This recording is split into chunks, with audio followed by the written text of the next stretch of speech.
So yung asap mga kutya, today is another day. So sa video na ito ay ituturo ko sa inyo kung paano ba mag-transpose ng chord. So ito ay napakadali, simpleng gawin lang nito ng mga kutya para sa mga hindi pa alam at sa mga medyo nalilito pa beginner or pro musicians or kahit sa mga baguhan na musicians na gustong makatuto kung paano ba mag-transpose ng chord sa mga kutya. Ang pag-transpose ng chords ng mga kutya, ito ay ginagawa sa tuwing magpapalit tayo ng chords or ng key ng isang kanta. At ito ay depende dun sa vocalist kung ano ba yung key ng boses ng vocalist na uugma sa kanya or yung babagay sa kanya para hindi siya mahirapan sa pagkanta. So na-explain ko na yun dito sa nakarang kong vlog na which is paano ba natin malalaman yung key ng boses ng vocalist bago sila kumanta. So lahat in-explain ko na dun. Kung di pa ninyo napanood, panoorin na ninyo ng mga kutya. At meron akong isang tip na binigay doon na which is mag-try ng iba't ibang key. So huwag tayo mag-stay sa original key kung hindi naman kaya. Baga, hindi mo na kukunin yung original chords nung nandun sa isang kanta. Kumbaga, papalitan mo lang siya ng chords. Pero yung tono, ganun pa rin. Paano ba mag-transpose ng chords sa mga kutya? So, itong camera na ito, i-zoom in natin dito sa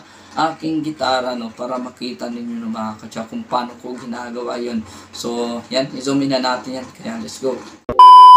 So yun na mga kutya, so nandito na tayo sa aking gitara, no. So yung gitara ko ay Stag Celsius HB Les Paul na electric guitar, then iBox by Heart of Music, no. Then nakarekta ako dito sa amp na Max Smith na 15 watts na ginagamit ko pang practice. Then wala akong effects sa gamit ng mga kutya. So ito pa rin naman yung tunog ng electric guitar ko. So clean lang yung tunog. So dako na tayo doon sa pag-transpose ng chords ng mga kutya. So kung paano ko ba siya ginagawa? Like example, yung sinend ng vocalist ninyo ay nasa key of G. Hindi niya kaya yung key na yun dahil mataas sa kanya. Kung ba nag-falsetto yung boses niya, ganyan. Then sabi niya ay papalitan lang ng chords, no, kasi favorite niya yung kanta na yun. O ano ba ang kailangan natin gawin? Alamin natin yung chord progression. Galig tayo ng Do, Re, Mi, Fa, Sol, La, Ti, Do.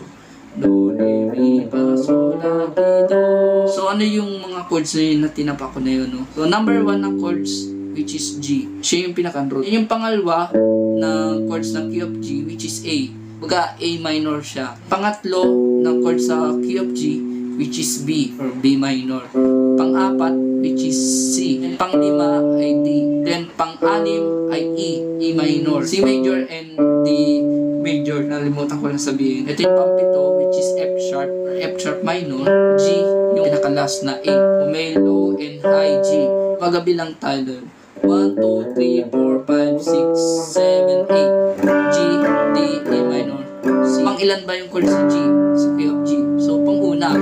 Then D, which is pang-lima. Kung susundan ninyo yung bass, nung pagtapa ko dito sa bass string. G, A, B, C, D.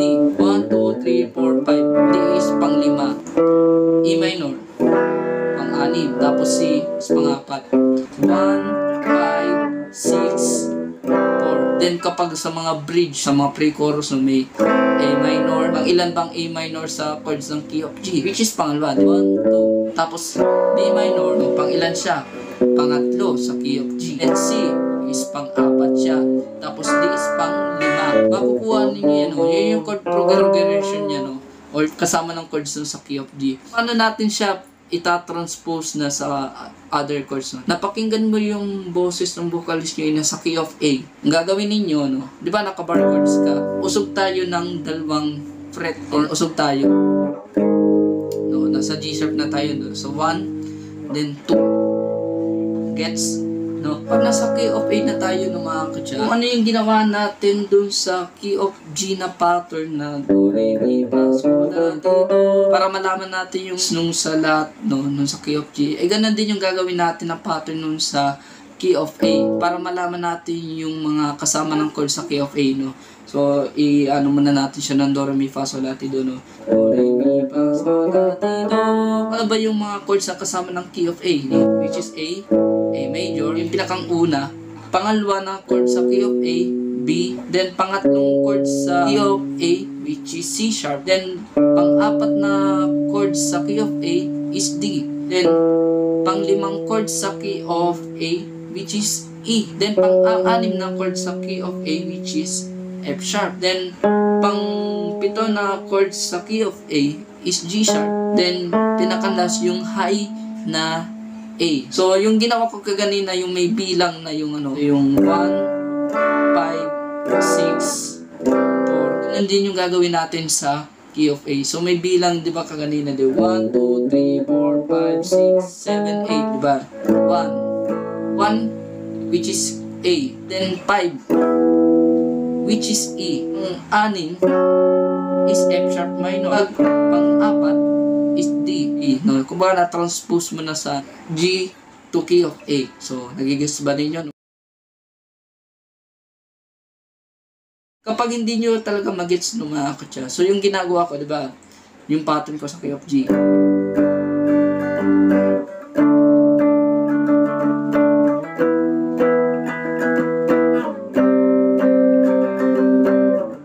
Ganon din yung gagawin kong pattern nun sa key of A.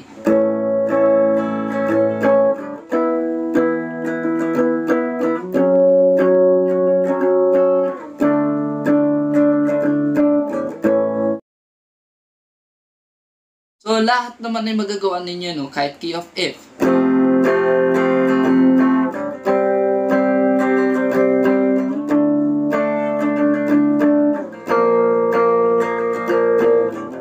So, makukuha nyo naman yan kahit anong key ninyo. Kahit F, F sharp, G, G sharp, A, B flat, B major, C, C sharp, tapos D, E flat, hanggang sa E major. So, makukuha nyo din yan, no, mga kutsa. So, kung hindi nyo pa magets, no, ito yung pinakang-chart niya, no, mga kutsa. Then, search nyo sa Google, makikita nyo rin naman yun. Sa mga apps na ginagamit nyo, like yung guitar songs, ay meron naman kayo makikita, no, which is transpose, hanapin ninyo.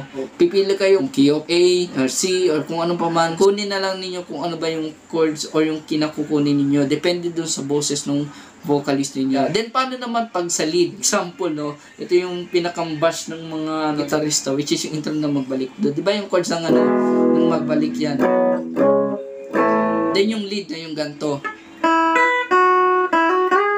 Yan, sabi ng vocalist niyo, ita-transpose mo siya sa key of D. Ano ba natin malalaman? Kasi may nakikita ko sa mga gitarista na key of D na yung chords, no? Nung buong kanta. Ang kinukuha pang lead, ito. So, ang gagawin natin, no? So, kung ano yung pinakang root na note nung sa lead, no? Hanapin natin. So, ito yung, E, no? So, hanapin natin yung note na D. Yan.